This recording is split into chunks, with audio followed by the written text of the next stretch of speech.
இன்னைக்கு நம்ம சேனல்ல ஒரு சூப்பரான ரொமான்டிக் காமெடி மூவியை பத்தி தான் பார்க்க போறோம்.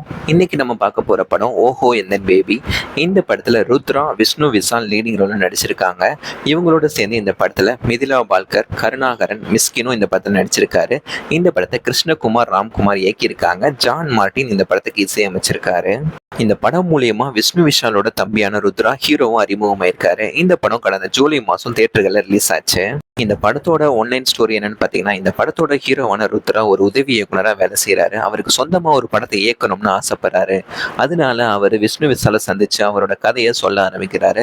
விஷ்ணு விஷாலும் அவரோட கதையை கேட்டு ரொம்பவே ஆர்வமா இருக்காரு. கதை சொல்ல ஆரம்பிச்ச ருத்ராவோ படத்தோட இடைவெளி வரைக்கும் கதையை சொல்றாரு. அதுக்கப்புறமா அவர் தடுமாற ஆரம்பிச்சிடாரு.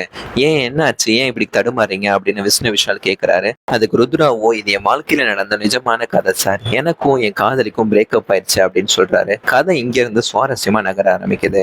படத்தோட பாதி கதையை கேட்டுட்டு விஷ்ணு விஷாலும், முதல் பாதி ரொம்பவே சூப்பரா இருக்கு, ரெண்டாவது பாதிக்காக நீங்க உங்க முன்னாள் காதலியை சந்திச்சு லைவா எழுதிட்டு வாங்க, நான் அதுக்கப்புறமா நடிக்கிறதுக்கு சம்மதிக்கிறேன், கால் ஷீட்டும் கொடுக்குறேன்னு விஷ்ணு விஷாலும் சொல்றாரு.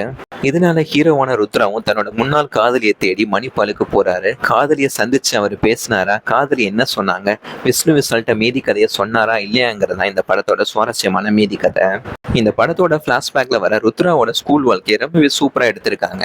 விஷ்ணு விஷாலும் மிஸ்கினும் அவங்களுக்கு கொடுத்த வேலையை ரொம்பவே சூப்பரா செஞ்சு முடிச்சிருக்காங்கன்னு சொல்லலாம். காமெடி ரொமான்ஸ்னு இந்த படம் யூத் ஆடியன்ஸை கவர்ற மாதிரி எடுத்திருக்காங்க. அறிமுக நடிகராக இருக்கிற ருத்ராவோ தன்னோட நடிப்பின் மூலயமா ஆடியன்ஸை ஈர்த்திருக்காரு. போன மாசம் தியேட்டர்களில் ரிலீஸ் ஆன இந்த படம் சுமாரான வரவேற்பை பெற்றாலும் இப்போ நெட்ஃபிளிக்ஸ் ஓடிடில ரிலீஸ் ஆகி யங் ஆடியன்ஸ் அதிக அளவில் கவனம் எடுத்துட்டு வருது.